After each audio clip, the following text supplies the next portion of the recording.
دوستو آپ لوگ یہ سوچتے ہوں گے کہ ہم نے یہ ٹاپک کیوں شروع کیا۔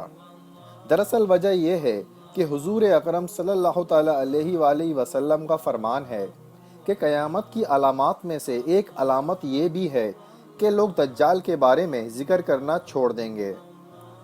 تو ابھی ہم اس کے بارے میں ذکر کر رہے ہیں تو یقیناً قیامت ابھی بہت دور ہے۔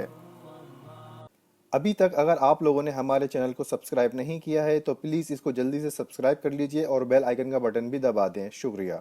تمیم داری رضی اللہ تعالی عنہ دجال سے ملاقات سے واپس آ کر جو قصہ آپ صلی اللہ تعالی علیہ وآلہ وسلم کو سنا رہے تھے، اس میں تیسرا سوال یہ تھا کہ دجال نے پوچھا کہ مجھے ظہر کے چشمے کے بارے میں بتاؤ کہ چشمے میں پانی ہے اور کیا لوگ اس پانی سے کھیتوں کو سیراب کرتے ہیں؟ تو ہم نے کہا اس میں بہت پانی ہے اور یہاں کے رہنے والے اس سے کھیتوں کی آبیاری کرتے ہیں۔ ظہر حضرت لوط علیہ السلام کی چھوٹی صاحبزادی کا نام ہے۔ آپ کی 2 بیٹیاں تھیں اور دونوں بیٹیوں کو چشمے کے پاس دفنایا گیا تھا۔ یہ جگہ آپ کی چھوٹی صاحبزادی ظہر کے نام سے مشہور ہوئی، اور یہ جگہ یعنی ظہر جس کے بارے میں دجال پوچھ رہا ہے، یہ بھی ڈیڈ سی کے مشرق میں ہے اور یہ جگہ بھی اب اسرائیل میں آتی ہے۔ دوستو یہ ہے اس کی آخری علامت جو اس نے پوچھی تھی، کیونکہ ابھی تک اس میں پانی ہے اور کھیتوں کو بھی آبیار کیا جاتا ہے۔ چوتھا سوال دجال نے یہ کیا کہ مجھے امیوں کے نبی محمد صلی اللہ تعالیٰ علیہ وآلہ وسلم کے بارے میں بتلاؤ، انہوں نے کیا کیا ہے؟ ہم نے کہا وہ مکے سے نکل کر مدینے آ گئے ہیں۔ تو اس نے پوچھا کیا عربوں نے جنگ کی ہے؟ ہم نے کہا ہاں۔ تو بولا اب کیسی حالت ہے؟ ہم نے کہا کہ عرب مغلوب ہو چکے ہیں اور ان پر محمد صلی اللہ تعالیٰ علیہ وآلہ وسلم غالب آ گئے ہیں، انہوں نے ان کی اطاعت قبول کر لی ہے۔ تو وہ بولا ان کے لیے یہی بہتر ہے کہ وہ اطاعت قبول کر لیں۔ اب میں تمہیں اپنے بارے میں بتاتا ہوں کہ میں دجال ہوں اور ان قریب مجھے خروج کی اجازت مل جائے گی۔ دوستو یہ حدیث ہمیں بہت ساری چیزیں بتلاتی ہے۔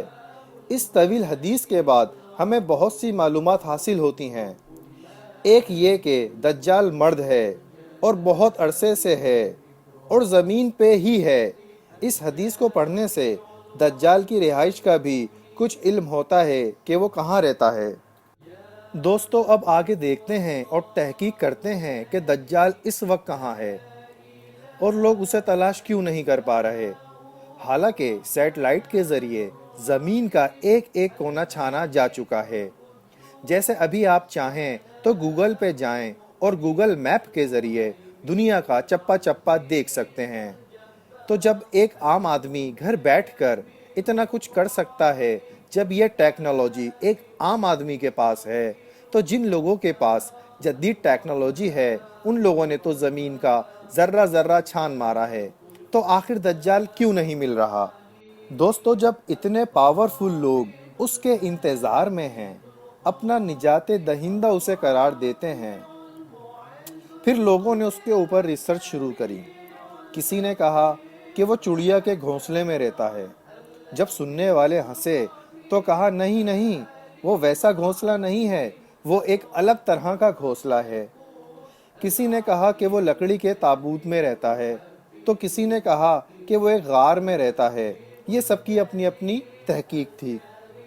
کبھی کہتے ہیں کہ زمین کے قریب کوئی سیارہ ہے، دجال اس سیارے میں رہتا ہے، تو کبھی کہتے ہیں کہ یہ خلا کے اندر رہتا ہے۔ تو دوستو یہ تضاد بیانیاں بتا رہی ہیں کہ کسی کو کنفرم معلوم نہیں ہے کہ دجال کہاں ہے۔ اب ہم حدیث کی مدد سے معلوم کرتے ہیں کہ وہ کہاں ہے۔ تمیم داری رضی اللہ تعالی عنہ کا قصہ سنانے کے بعد حضور اکرم صلی اللہ تعالی علیہ وآلہ وسلم نے اپنا عصا منبر پر مارا اور فرمایا کہ یہ ہے طیبہ، یعنی کہ مدینہ شریف۔ فرمایا یہ ہے طیبہ، یہ ہے طیبہ۔ پھر فرمایا تم کو یہی بتایا کرتا تھا اور جان لو دجال نہ شام کے سمندر میں ہے یعنی بحیرہ روم میں، اور نہ یمن کے سمندر میں ہے یعنی بحیرہ عرب میں۔ وہ مشرق میں ہے، وہ مشرق میں ہے، وہ مشرق میں ہے۔ اور آپ صلی اللہ تعالیٰ علیہ وآلہ وسلم نے اپنے ہاتھ سے مشرق کی طرف بھی اشارہ فرمایا۔ تو اب ہم دیکھتے ہیں کہ جزیرہ عرب میں بیٹھ کر اگر مشرق کی طرف اشارہ کیا جائے تو وہ کون سی جگہ بنے گی؟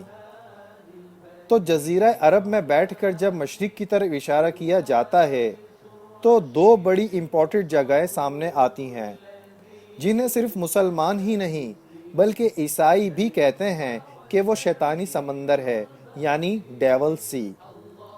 شیطانی جزیرہ یا جہنم کا دروازہ یا ڈیول سی، اس جگہ کو یہ 3 نام دیے جاتے ہیں۔ دوستو، جب ہم ڈیول سی پہ غور کرتے ہیں تو حیرانی کی بات یہ ہے کہ وہاں کوئی مسلم ملک نہیں ہے۔ آخر اسے شیطانی سمندر کا عالمی نام کیوں دیا گیا؟ کیونکہ یہ ڈیمونولوجی تو مسلمانوں کی ہے۔ تو جب ہم غور کرتے ہیں تو یہ ڈیول سی قریب ہوتے ہوتے بالکل امریکہ کے نزدیک پہنچ جاتی ہے۔ اب جب ہم اس پہ ریسرچ کرنے لگے تو معلوم ہوا کہ برمودا ٹرائی اینگل بھی یہی پر ہی ہے۔ دوستو، اس ٹاپک کی نیکسٹ ویڈیو میں ہم بات کریں گے کہ دجال کی برمودا ٹرائی اینگل سے کیا تعلق ہے۔ نیکسٹ ویڈیو کا لنک آپ کو ڈسکرپشن میں مل جائے گا۔ نیکسٹ ویڈیو تک کے لیے ہمیں اجازت دیجیے۔ اللہ حافظ۔